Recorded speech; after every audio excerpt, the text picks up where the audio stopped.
जैसे टाइम के साथ-साथ हम अपने घर को खूबसूरत बनाने के लिए नई-नई चीज़ों का इज़ाफ़ा करते हैं, वैसे ही टाइम के साथ-साथ हमें डिक्लटरिंग भी करनी चाहिए। अस्सलाम वालेकुम एवरीवन, कैसे हैं आप सब? उम्मीद है आप सब ठीक-ठाक होंगे। Welcome to my channel her decor diary. Time के साथ-साथ अगर घर में डिक्लटरिंग करते जाओ तो घर नीट एंड टाइडी रहता है और दूसरा साफ़ करने में कुछ प्रॉब्लम भी नहीं होती है और नए-नए आइडियाज़ भी आते रहते हैं। जब अच्छा भला साफ़-सुथरा घर हम देखते हैं तो हमारे पास टाइम होता है डीआईवाईज़ वगैरह एक्स्ट्रा करने का। तो इसी तरह टाइम के साथ-साथ जो-जो चीज़ को डिक्लटरिंग की ज़रूरत होती है मैं करती रहती हूँ। आज मैंने बच्चों के यूनिफ़ॉर्म्स देखे हैं तो जी छुट्टियों के बाद जो ये वाले पुराने यूनिफ़ॉर्म्स थे तो इनका जो था वो कलर ख़राब हो गया था और जो-जो इस तरीके से कंडीशन इनकी ज़्यादा ख़राब है, इनमें से बाज़ को डीआईवाईज़ के लिए मैं रख लूँगी और जिनकी कंडीशन सही है उनको मैं जो है वो डोनेट कर दूँगी। इसी तरीके से बच्चों के और छोटे-मोटे कपड़े जो उनको छोटे हो जाती हैं टाइम के साथ-साथ, सीज़न के साथ-साथ जो है उनकी डिक्लटरिंग करते रहा करें। जब नई चीज़ें लेकर आएँ पुरानी को डिक्लटर कर दिया करें। इससे जो होता है ना घर में जो होता है मेस भी क्रिएट नहीं होता और दूसरा आपके पास जो है ना वो टाइम भी सेव रहता है। साथ-साथ आप डिक्लटर करते रहती हैं तो कुछ आपके लिए जो डीप क्लीनिंग के दिनों में आपके लिए आसानी हो जाती है। इसी तरीके से मैं जितने जे इस तरीके से कपड़े होते हैं बच्चों के निकाल के रख देती हूँ। आज मैंने यूनिफ़ॉर्म्स का किया, इसी तरीके से नेक्स्ट टाइम जो है ना वो उनके कपड़ों का और इसी तरीके से जो होते हैं ना छोटी-छोटी और चीज़ें जो होती हैं वो भी मैं साथ-साथ निकालती रहती हूँ। इस तरीके से बच्चों की पैंट जो होती हैं अक्सर ख़राब हो जाती हैं या कुछ और कपड़े इस तरीके से छोटे-छोटे होते हैं, साथ-साथ मैं करती रहती हूँ तो इतने मेरे पास संभार भी इकट्ठा नहीं होता और घर भी हर वक़्त चमचमाता रहता है और सैटिस्फैक्शन लेवल का तो आप पूछे ही नहीं। और बच्चों के जो छोटे कपड़े होते हैं सीज़न वाइज़ जो होता है ना वो मैं हेल्पर को देती रहती हूँ तो उसका भी अलग से मेस क्रिएट नहीं होता। इसी तरह जब न्यू हमने आयरन परचेज़ की तो उसके बाद ये पुरानी वाली रखी थी। इसको बहुत टाइम रिपेयर भी करवा चुके थे लेकिन बस इसका जो था ना एक दफ़ा प्रॉब्लम आ जाए तो बस फिर वो चीज़ जो है ना वो सही रिपेयर नहीं होती, सही काम नहीं करती। तो कभी इमरजेंसी पर्पज़ के लिए इसको सही करवा के रखा था लेकिन ये जिसका जो था ना वो इस्तेमाल नहीं होता था। तो ऐसे ही घर में जो है ना वो क्लटर रखने का क्या फ़ायदा? इससे अच्छा है किसी को बंदा दे दे, डोनेट कर दे, किसी के काम आ जाए। तो ये भी जाएगी डिक्लटरिंग सेक्शन में और सही वाली जो है वो बच जाएगी आयरन स्टैंड पर। इसी तरीके से हमारे घर में जितने भी यूटेंसिल्स होते हैं हम बहुत ज़्यादा उनके साथ जो होते हैं ना वो आदी हो जाते हैं। लेकिन इसका हैंडल इस टाइप के जितने भी होते हैं ना पेन्स के हैंडल जो है ना वो टूट जाते हैं और सिल्वर को ऐसे भी अवॉइड करना चाहिए और इसकी क्लीनिंग भी काफ़ी डिफ़िकल्टी होती है, ये सही से चमकते नहीं है। और इसके मुकाबले में जो स्टील वाले जो होते हैं ना उनको जितना भी हम यूज़ कर लें काफ़ी टाइम तक भी वो उसी तरह चमचमाते रहते हैं। अभी दोनों पेन इकट्ठे आए थे लेकिन सिल्वर वाला इतना जो है ना वो पुराना लगने लग पड़ता है और इतना उसको साफ़ करना इतना डिफ़िकल्ट होता है और स्टील वाला जो होता है ना वो ईज़िली जो होता है ना वो चमक भी जाता है और बिल्कुल न्यू लगता है।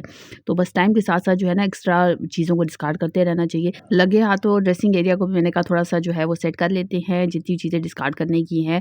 उनमें बस ये परफ्यूम्स ही लगे क्योंकि मेकअप प्रोडक्ट्स तो मैं टाइम के साथ-साथ करती रहती हूँ। लास्ट वाली वीडियो भी मेरी डिक्लटरिंग की आपको बहुत पसंद आई थी, इसीलिए जो दूसरी बनाई ये भी आपके लिए बनाई क्योंकि आप लोगों को बहुत पसंद थी इस तरीके की।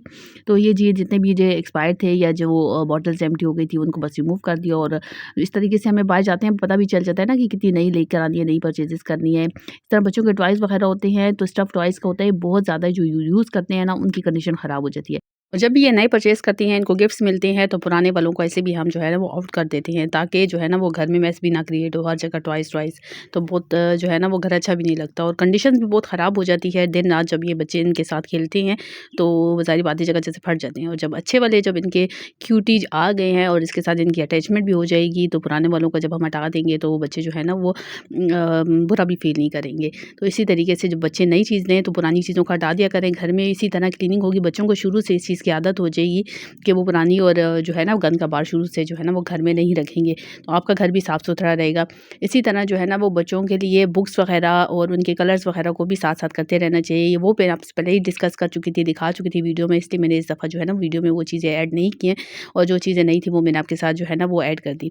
इसी तरीके से हम लोग जो है ना वो घर में जितने भी फ़िज़ी ड्रिंक्स होती हैं, बॉटल्स रखते हैं पानी देने के लिए या एक्स्ट्रा पानी को सेव करने के लिए ऐसी बॉटल्स को इस्तेमाल करते थे कि प्लांट्स वगैरह को पानी देने के लिए एक्स्ट्रा मैं बॉटल्स में पानी रख लेती थी। लेकिन इससे जो होता है ना इससे भी बहुत ज़्यादा जो होता है ना वो मेस क्रिएट होता है। बस इनको जो है ना डिस्कार्ड कर दिया जाए और जो है ना इसके लिए मैंने गैलन का अरेंजमेंट कर दिया ताकि जब भी पानी की कमी हो तो जो है ना पौधों वगैरह के लिए पानी का अरेंजमेंट टाइम पे मौजूद हो और इस तरीके की छोटी बॉटल्स को डिस्कार्ड कर दिया।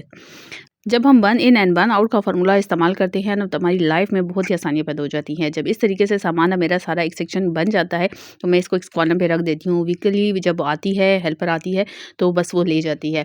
बस उसको जो सेल करना होता है वो सेल कर लेती है और जो उसको अवेल करना होता है वो अपने घर ले जाती है। इस तरीके से हमें भी सैटिस्फैक्शन होती है और किसी की हेल्प भी हो जाती है। जो उसको इस्तेमाल की चीज़ें चाहिए होती हैं वो इस्तेमाल कर लेते हैं और जो उनको सेल आउट करनी होती है उससे उनको कुछ पैसों का फ़ायदा हो जाता है।